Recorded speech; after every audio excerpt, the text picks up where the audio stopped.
Islam, shalom, hola, aloha, osio, bonjour, assalamu alaikum. This your brother Zach Bay, Indigenous American Moor. Do you have questions about claiming your nationality? Are you confused or hesitant on how to get started or where to get started?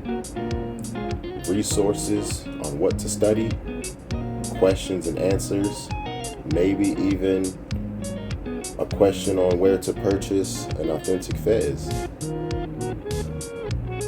Help me help you. Book your session below. Use keywords Moorish nationality.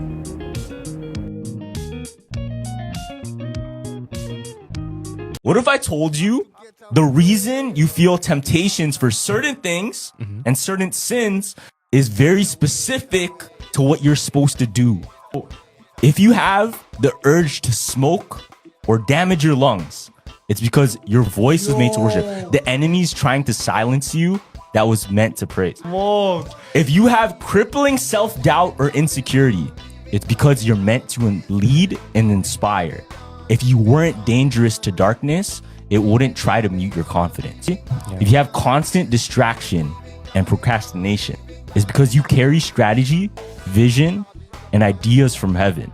The enemy delays you because he can't stop you, only you can. If you have an addiction to lust or pornography, it's because you carry a deep capacity for intimacy, covenant, and healing. Perverting love is how Satan prevents true restoration. If you have fear of rejection or abandonment, it's because you carry a spirit of belonging and reconciliation. You were made to gather the outcasts, so he tries to make you feel like one. If you have an obsession with appearance or body image, it's because you're meant to reflect God's glory, not the world's standards. So he's going to try to get you to hate your image. If you're drawn to witchcraft, astrology, you have a prophetic gift meant for God's kingdom. The enemy counterfeits your gift to keep you out of alignment. If you struggle with overspending or greed, it's because you're meant to be a kingdom financer. So he wants to keep you broke so you can never bless others. Islam, shalom, hola, aloha, bonjour, osio, assalamu alaikum. This your brother Zach Bay, Indigenous American Moor, coming to you live in full effect. Like, share, subscribe to my channel. Hit that notification bell down below so you can be notified whenever I'm dropping new content. Leave a comment, interact with me. Thank you. I really do appreciate your viewership. Let's jump into another one. Back at it again. I want to title this one Kingdoms. All right, I've been thinking on this one for a little while. It's going to be a part 1 actually, because I'm kind of working up a little bit of a part 2 as well. So I just want to start this one off as a scene that's always been in my mind, since I was younger. But I'm really starting to decode it a lot more as I'm getting older. But do you remember that first scene, one of the first scenes from The Lion King? The movie, the children's movie, all right?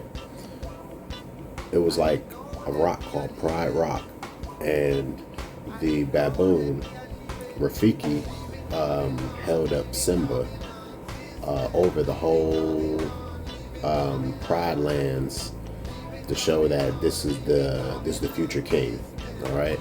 Now keep that in your mind, all right? And we'll go a little bit further into the story. When Simba grows a little bit older, he's talking to his father, Mufasa, right? And Mufasa is giving him lessons on kingship. And he tells his son, Simba, he shows him the entire Pride Lands. And he says, everything that the light touches is our kingdom, all right? Or is my kingdom, and soon will be yours, all right? But then he showed him like the outskirts, where like the elephant's graveyard area where the shadows start, and he was like, yeah, never go there, and that's not our territory, that's not part of my kingdom, right? That's the bounds of our kingdom, so never go there, all right? That scene has like sat in my mind for a while, and I'm starting to reflect on it a lot more lately. And now I'm like, as I'm getting older and wiser, I'm starting to realize that most men can only ever hope to claim 1% of what he lays his eyes on. And that can come in the form of wealth. All the wealth a man sees in his entire lifetime, he probably only gets to obtain 1% of it. Women, out of all the beautiful women I've ever seen, or any man has ever seen in his life, he'll only ever be able to hope to obtain maybe 1% of them. That's TV, films, in person, photographs. Most men can only ever hope to obtain 1%. Most, and then like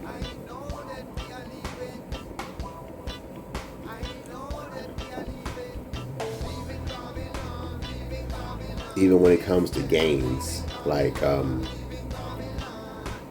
maybe even success, physical accolades, most men can only ever hope to obtain 1% of that. It's like some men get inspired or aspire to be athletes, people who are at the peak, the highest pinnacle of their physical performance in their entire life.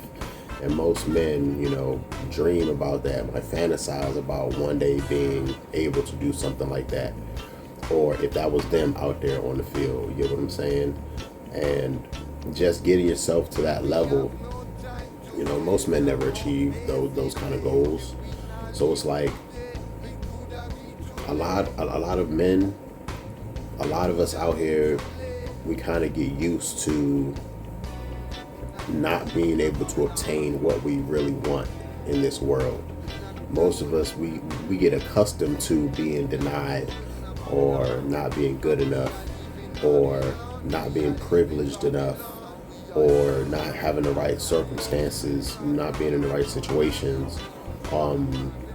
It could be distance, it could be a lack of knowledge, it could be anything. But most men get used to, not being picked first. We learn these lessons from childhood.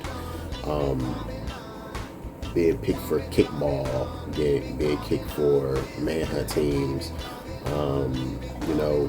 being picked in team sports. Everybody's lining up.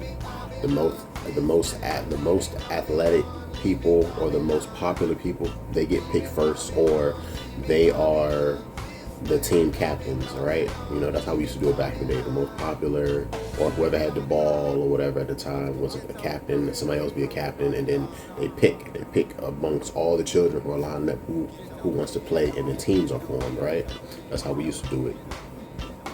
So it's like most guys get used to not being the fastest. We get used to not being the most intelligent. We get used to not being the strongest. We get used to not being the most popular, the most cool. Most guys get used to this, and it's like it just creates a reality that it's like we're forced into, and it's not a reflection of who we truly are supposed to be in this world. They say a man's house is his castle. All right, like a man's home, a man's house is his castle. There's even a like a statue called the castle doctrine, right? But what about the land? What about the land that the house sits on? It's owned by the government. It's owned by a bank. It's owned by somebody that might not be you. So it's like your house is sitting on someone else's land. So can you ever really call it yours? Is it really even your castle anymore? It's like we've fallen so much from where our predecessors were, from where the elders were, from what they had attained, from what they had fought for. It's like we're slowly losing these things, right? And it's like a man is getting more and more accustomed of calling less his own. That's me, that's you, that's your father, your brother, your cousin. That's any man that you might look at any man that you might have connection with, camaraderie with, anybody that you know in your real life, you know, not just these people that we see on TV, these fictional characters that are in novels or that are in screenplays that are on television shows, you know, not these, not these fantasies, you know, not someone like Thor, someone like Ghost from Power, you know.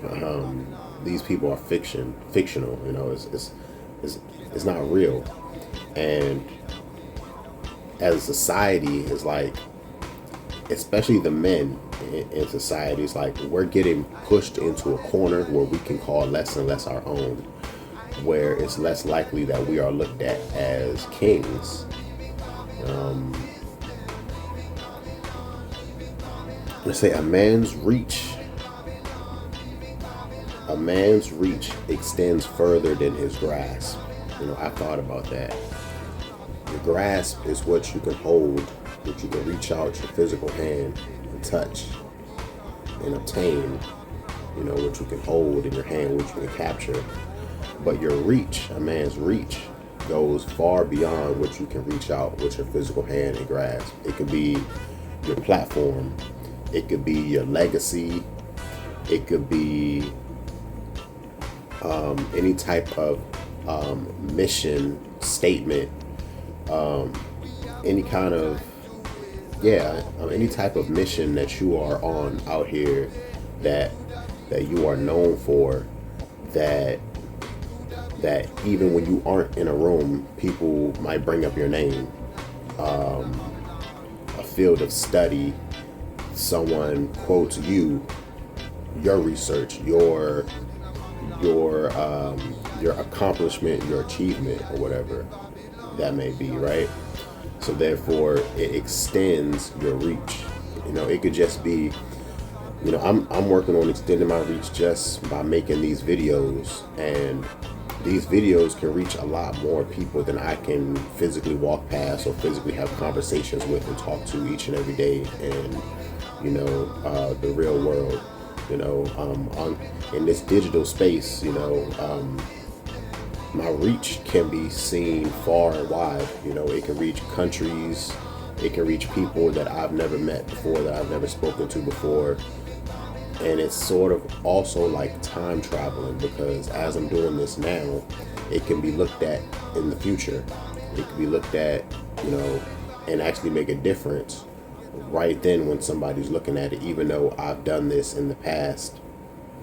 And the fact that I am bringing this forth to you now, and I've thought about it enough that I feel like I can present this to the masses, to the public, and, you know, it might actually make a difference in someone's life, a young man's life. Because it seems like, you know, a lot of young men are just being neglected, even when it comes to social programs, community outreach, grants and things like that. Young men are really, really overlooked lately.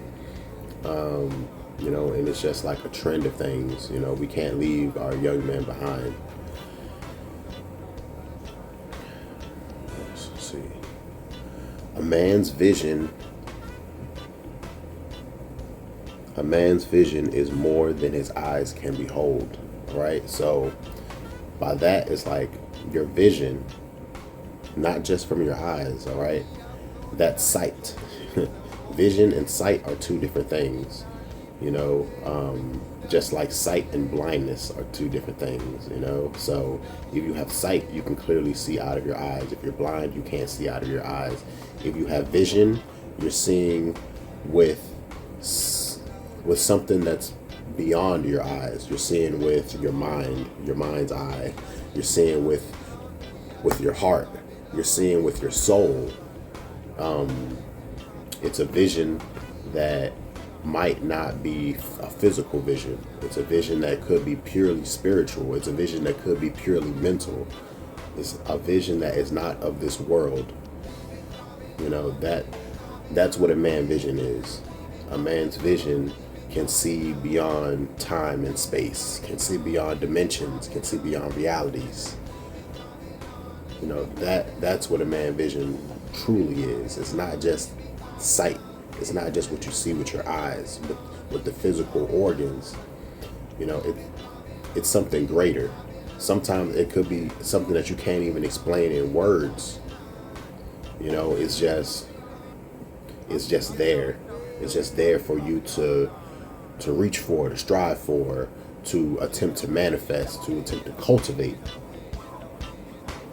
Right? So that's what I mean when I say like a man's vision is more than his eyes can behold. A lot of times we can just look out into society. We can look out of our window and we see the world laid before us, and we are unsatisfied. We might sense that something is wrong, something is broken. It's kind of like that scene in the Matrix when Morpheus is talking to Neo, and he's like, you look outside your window and you feel something is wrong, you feel something is awry, something is amiss, but you can't quite put your finger on it. And then he proceeds to explain to Neo that it's because you're in a prison. It's a prison that you can't see, you can't hear it, you can't smell it, you can't taste it, but it's a prison nonetheless. That's what I mean. Let's see. Old men plant trees of which shade they will never sit under.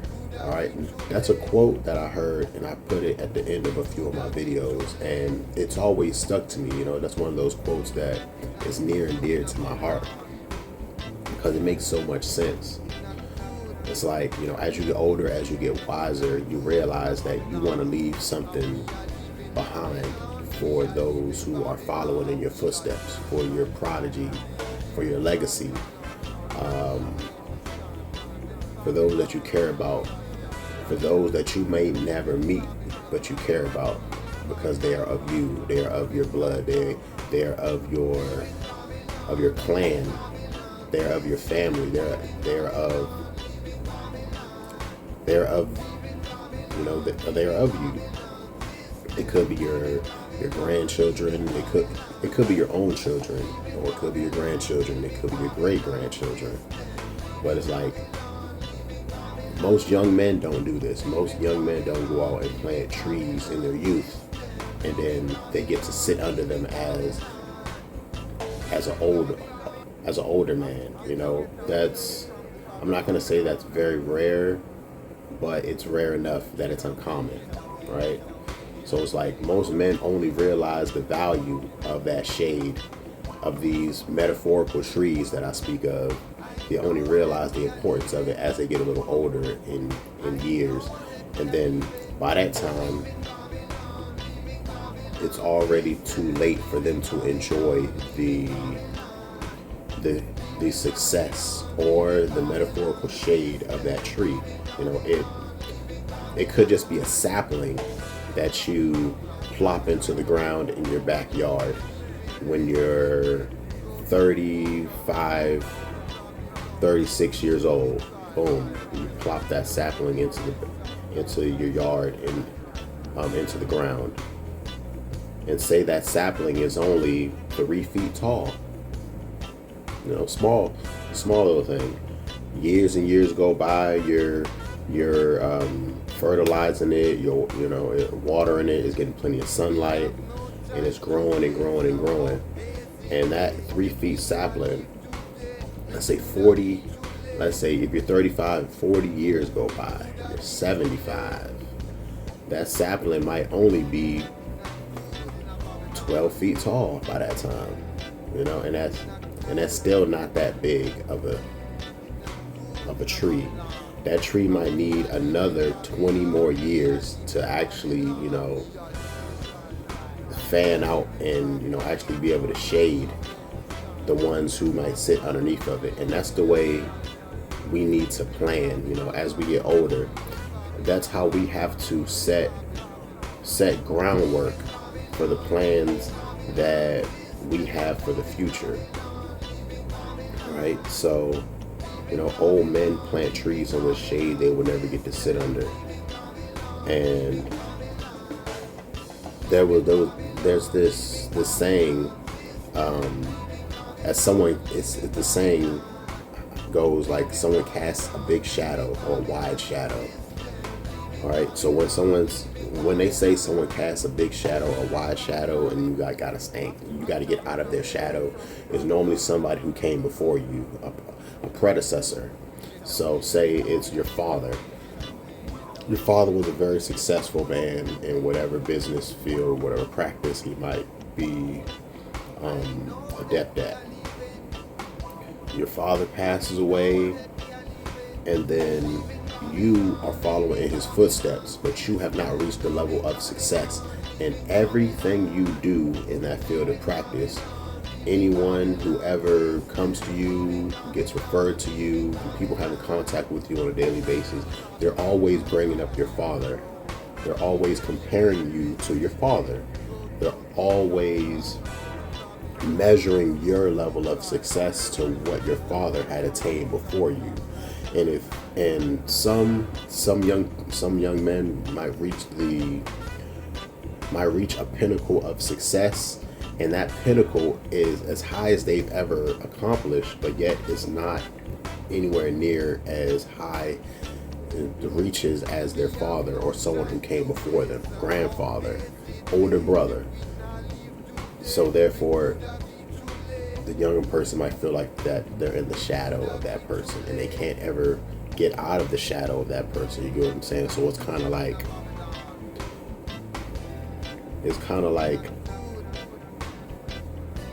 it's spoiling the success of the person who's younger. All right, because a lot of times we think of it in like a selfish, in sort of a selfish manner. It's like, you're doing so much and you're not getting recognition. Someone else who came before you is getting all the recognition. I could understand how that could be somewhat annoying, how that could be bothersome. No matter what you accomplish in your life, someone always compares you to your older brother, or they always compare you to your older sister, or they always compare you to your father or your mother, someone who came before you, and you just don't measure up. That could be a little stifling to some people. So, that saying, casting a large shadow or a wide shadow. See, goals bigger than the lifetime generational plans we need. Yeah. When it comes to planting those trees, you have to have goals bigger than you can accomplish in your lifetime. That's very crucial. That's like a critical point to understand, that these works that we're doing out here are massive. It's like, these are feats that people who came before us were working on and they didn't accomplish. Some of these ideas, some of these goals are things that, the ancestors dreamt of, and we are currently living now. But our dreams aren't being fulfilled yet. You know what I'm saying? So it's like, we still have work to do. We are in a place that our ancestors dreamt of, but we are not at the destination. We haven't reached the goal yet. We still have work to do. There's so many distractions out here that it can deter us away from the ultimate goal. And a lot of times it's like, it could be a goal that you set for yourself, or it could be a goal that your ancestors or your elders has already laid out the blueprints or the trail for, the track for, and all you have to do is pretty much follow that and reach and strive further. For some of us, it's that easy. For others, it's not so easy. It's like, we have to get out here and blaze a trail on our own, be the first ones to ever do it. And while doing that, we're leaving a track, we're leaving a trail for someone else to follow. And following a trail that someone else laid before you is always easier when you have like a guide, or when you have like a type of a map that you can follow that might have some details on instruction on what to do when you get to certain places if you get stumped, or if you can't see the path that's laid before you. Hopefully everything that you went through before can help you reach further and see the trail forward, with your mind's eye, with your vision. A lot of times we are in uncharted territory, fam. We're doing a lot of things that that the elders and that the ancestors only dreamt of. You know what I'm saying? All right, some goals for the future. I wish we could potentially have some programs, husband classes, father classes. There's a lot of guys failing being husbands because there's no one to teach them. There's no one to show them. There's no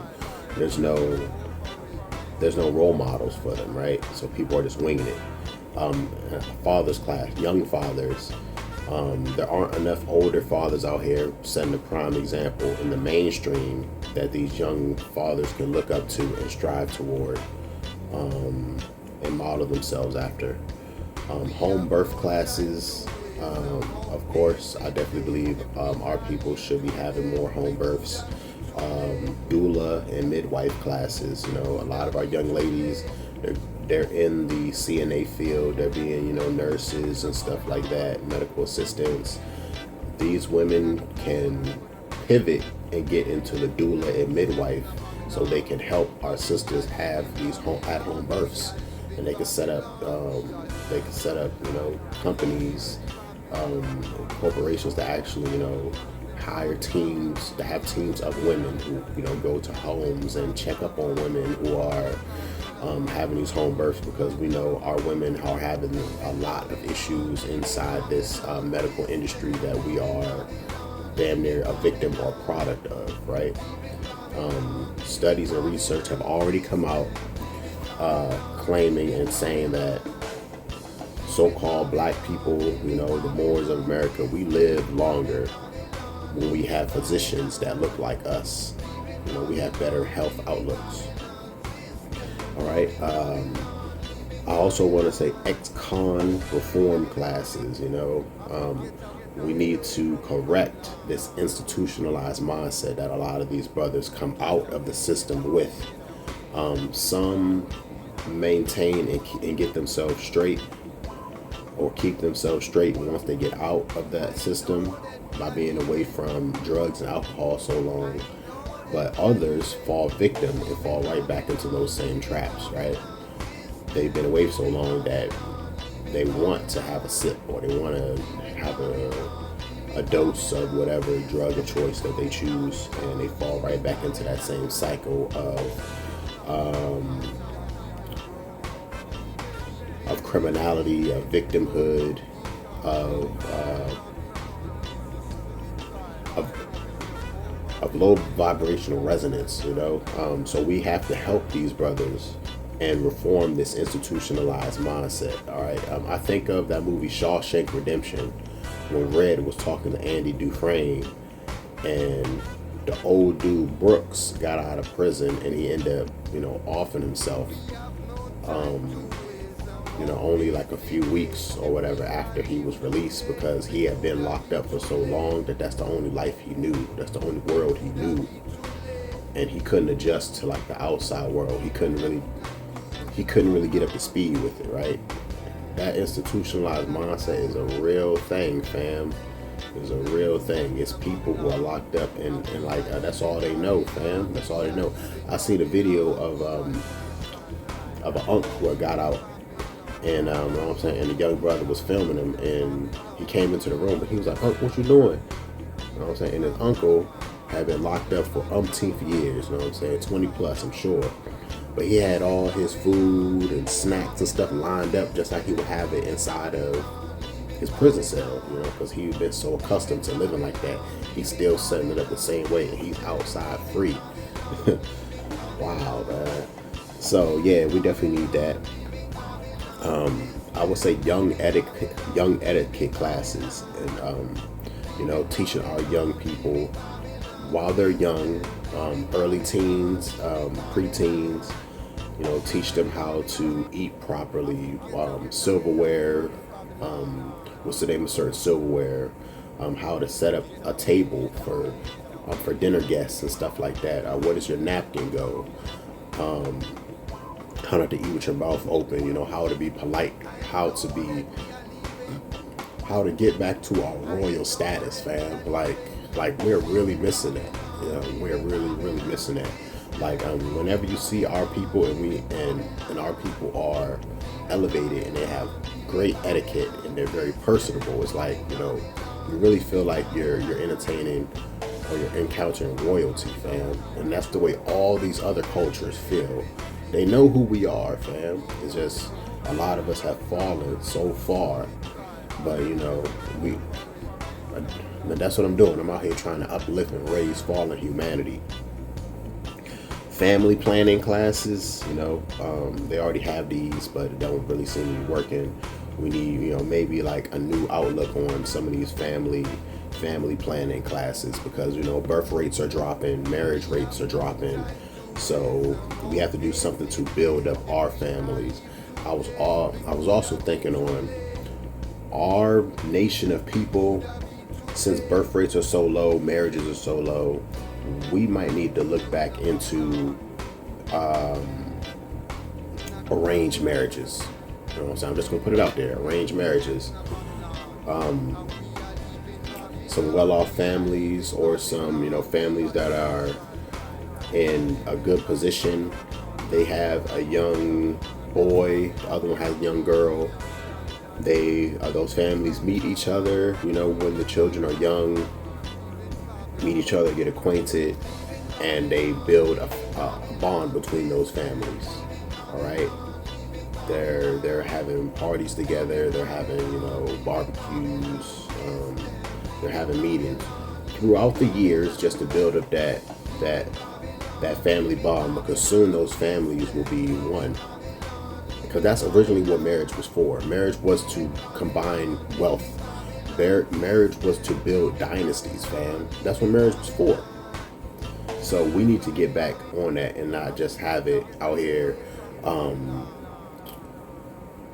hearts, kisses, and lovely butterflies. Like we can't just think of love. It's just love, and marriage is about those feelings, those fleeting feelings, right? It's a duty. Marriage is a duty, for real. So we need to get back to that. We might need to start looking at arranged marriages, with families who are building strong family bonds, so we can repair our community, because it doesn't seem like the enemy is going to be giving reparations anytime soon. The reparations are to repair a nation. We need to start laying the groundwork to start to work and repair our own nation, start teaching our own, right? Emergency protocol classes. If anything, a disaster happens, natural or otherwise, we need to learn how to function, learn how to operate out here. We need to learn how to group together in case there are people who are grouping together against us. Because when stuff hits the fan, there's a lot of there's documentaries coming out now about Hurricane Katrina, and how there were people shooting at people who are seeking help. All right, there were mobs and posses gathering together, and they were literally going out into New Orleans when Katrina was happening, and they were shooting people dead, fam, trying to pretend like they were being peace officers or something of that nature. But they're in the heat, in the heights of a disaster, there will be people who get together, who band together to try to wipe us out or eradicate us, or to even just target us, man. There will be those. So we need to lay plans to actually get together, group together, what to do in the case an emergency happens. Who has the supplies? Who's trained in this? Who's trained in that? Right. All right. So that's something we need to do. Also, more youth outreach programs to give plans for the future, fam. Because a lot of the youth are losing faith and losing hope in the future. They don't know what they're doing. They don't know what to strive for. And when the youth start losing hope for the future, the only thing that could lead to If they completely lose hope for the future, is destruction. If no one wants to build the future, if you're not building, the opposite of building is destroy. The youth will probably begin to destroy this nation, or the old will try to wipe out the youth from destroying the nation. Those are just some, I'm not even going to say it's a prediction, but that's just like a hypothetical, potentially. So, all right, I'm closing out. I know this video is like over 30 minutes long, but just going through these points, even though I only have 6 of them, it's like boom, boom, boom, boom, boom. The time is just racking up. You know what I'm saying? I know attention spans are getting shorter and shorter, especially with Gen Alpha, the shortest attention span in generations. Then Gen Z follow right behind that, and then a younger millennials. So yeah, I know people don't have the bandwidth to actually sit and watch a whole 30-minute video just hear me rap and chop it up. But hopefully you made it this far in the video. Like, share, subscribe. Let me know how I'm doing. Let's see. The Most High has already given us a kingdom of the Spirit. He did. The Most High, God, has already given us a kingdom inside. It's our job to cultivate that kingdom in our minds. We need to cultivate that spiritual kingdom that is already inside of us, that the Most High has gifted us with. We need to cultivate it in our minds, fam. And then once we cultivate that kingdom in our minds, we can begin to manifest that kingdom in the physical world, in our physical realities, in our physical lives, fam. That's what we must do. Hopefully that makes sense to people. Hopefully that really landed exactly where it needed to, and it reaches exactly who it needs to. All right. I'm going to end it with a quote. This is your brother Zach Bay, Indigenous American Moor. See, if your dreams can be completed within your lifetime, you are dreaming too small. Quote unknown. But this is your brother Zach Bay. Like, share, subscribe. Peace.